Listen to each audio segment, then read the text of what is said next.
दोस्तों फिर से स्वागत है आपका नए वीडियो के साथ। प्रदीप देर शाम को ऑफिस से लौटा तो रसोई में कटर पटर की आवाज़ सुनाई दी। उसने झांका तो देखा कि उसकी माँ बर्तन मांज रही थी। माँ की उम्र हो चली थी, वो घुटनों के दर्द से परेशान थी। जनवरी का महीना, मौसम बहुत ठंडा था, वातावरण में धुंध थी। इतनी ठंड महसूस हो रही थी कि उसके कान सूने हो रहे थे।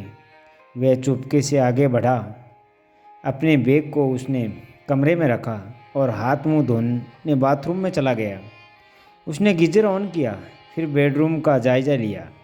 उसकी पत्नी रचना रजाई में बैठी टीवी देख रही थी। रचना एक नंबर की नकचटी, सुंदर और बेहद तेज मिजाज की थी। उसे देखते ही रचना चहक उठी। अरे, आज तो आपने देर कर दी। उसने प्रश्नवाचक निगाहों से उसे देखा और कपड़े बदलने लगा। रचना ने पीछे से आकर उसके गले में बाहें डाल दी।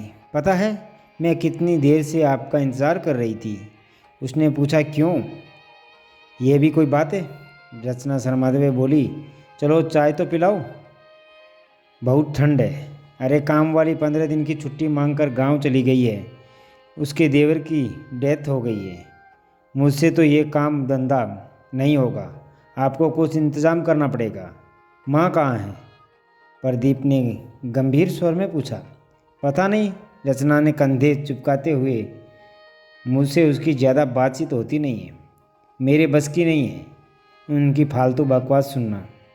प्रदीप सोच में डूब गया। चलो ये तो बहू है, पर माँ का बेटा भी कहाँ उसका हुआ। पिताजी को गुजरे 20 साल हो गए। माँ हमेशा से चुपचाप सारे दुखों को खुद में समेटकर खामोशी से जी रही है। 10 साल का था, पिताजी की मृत्यु हुई थी, पर माँ ने उसे कभी भी किसी चीज़ की कमी महसूस नहीं होने दी थी। 25 बीघे ज़मीन की खेती अकेले संभाल ली थी। इस बात को उसके चाचा और ताऊजी कभी बर्दाश्त नहीं कर पाए थे कि एक औरत उनकी बराबरी कैसे कर सकती है, जिसकी जुबान भी कभी उनके सामने नहीं खुलती थी। उन्होंने माँ को परेशान करने में कोई कसर नहीं छोड़ी थी, पर माँ ने अपने आप को बेहद मजबूती से अपने बेटे के लिए खड़ा कर दिया था। माँ कभी भी उससे रचना की शिकायत नहीं करती थी, क्योंकि वो रचना के स्वभाव से अच्छी तरह परिचित थी। जब वह कुछ पूछता है तो मुस्कुरा देती। आज जब वो कामयाब है, तब भी वो अपनी माँ के लिए कुछ नहीं कर सकता। रचना को समझाने का मतलब पत्थर पर सर मारना। वह रसोई घर में आया। माँ चाय चढ़ा चुकी थी। उसके लिए पीने का पानी भी गर्म कर दिया था। उसने खामोशी से पानी पिया, पर आज माँ का हाल चाल नहीं पूछा। वह वहीं से तेज़ी से चिल्लाया कि रचना, जल्दी से बाहर आओ। रचना झल्लाते हुए बाहर आकर खड़ी हो गई। यह बुढ़िया मुझे पूरे मोहल्ले में बदनाम करना चाहती है, प्रदीप ने चिल्लाकर कहा। रचना आश्चर्य से उसे देखने लगी। क्या हुआ? माँ के पैरों तले से ज़मीन खिसक गई। उसके हाथ कांपने लगे। कभी बाहर पड़ोस वाली काकी मिली थी, कह रही थी कि प्रदीप, तुमने तो अपनी माँ को नौकरानी बनाकर रख दिया है। आज काम वाली गई है तो देखो, पूरे मोहल्ले में चर्चा हो गई है। प्रदीप की माँ नौकरानी है, इसलिए ही तो मैं तुम्हें कहती हूँ कि चलो अलग रहेंगे, पर तुम मेरी सुनते कहाँ हो। माँ की आंखों से आंसू गिरने लगे। उसने कोई सफाई नहीं दी, चुपचाप भारी कदमों से अपने कमरे में चली गई। प्रदीप ने रचना को कहा, जाकर जल्दी से खाना बनाओ, इस बुढ़िया से कोई काम मत करवाना। रचना ने मन मार कर जैसे तैसे सब्जी रोटी बनाई, अपना और प्रदीप का खाना कमरे में ले गई। माँ को दिया, तुमने खाना बनाकर रख दिया है, अपने आप खा लेगी, तुम इतनी चिंता मत करो, अलग रहने का विचार करो। रचना, तुम्हारा दिमाग खराब है क्या? इतनी ज़मीन जायदाद घर सब कुछ माँ के नाम पर है। तुमने अगर अलग होने की बात कही तो हमारे हाथ से सब निकल जाएगा। पर वो तुमसे बेहद प्यार करती है, वो ऐसा कुछ नहीं करेगी। तुम बेवकूफ़ हो रचना, सारे रिश्तेदार ताक में रहते हैं, इसलिए तुम कम से कम माँ के साथ अपने अपने मतलब के लिए तो सही ढंग से रहा करो। रचना लालची है, इसलिए चुप रहकर सोचने लगी। तुम खाना खाओ, मैं जरा अभी आई। माँ को खाना देने के लिए चला गया। कहीं मोहल्ले में चुगली ना कर दे, हम दोनों बहुत बदनाम होंगे।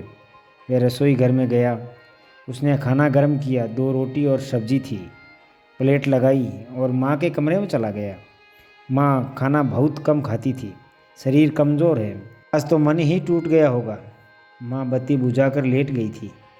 वो जानता था कि वो सोई नहीं है बल्कि रो रही है। आज उसे बहुत पीड़ा पहुंची है। उसने लाइट जलाई। माँ उठो, खाना खा लो।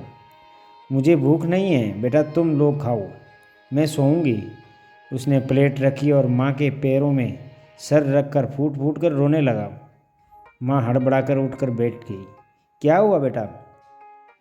मुझे माफ़ कर दो माँ, तुम्हें ठंड से बचाने के का मेरे पास कोई और रास्ता नहीं था। तुम्हारा बेटा बहुत बुरा है। काश रचना समझ सकती कि माँ बेटे का रिश्ता सकती, शायद तब समझेगी जब वह खुद माँ बनेगी। माँ मेरी मजबूरी समझोगी। मैं नहीं चाहता कि इस उम्र में मैं मेरी माँ को कोई अपशब्द कहे, पास पड़ोस में बदनाम करे। चलो उठो, खाना खाओ, नहीं तो मैं भी नहीं खाऊंगा। इससे लिपट कर निवाला तोड़कर माँ के मुंह में डाल दिया। मेरा बुद्धू बेटा। माँ ने प्यार से उसके बालों पर हाथ फेरते हुए उसका माथा चूम लिया।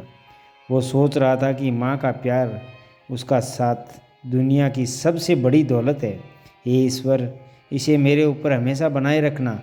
माँ के पैर दबाते हुए सोच रहा था कि वह रचना को कहेगा कि अगर उसे ये रिश्ता बनाए रखना है तो माँ को उचित सम्मान देना होगा, क्योंकि वो खुद को अपनी माँ की मजबूरी कभी नहीं बनने देगा।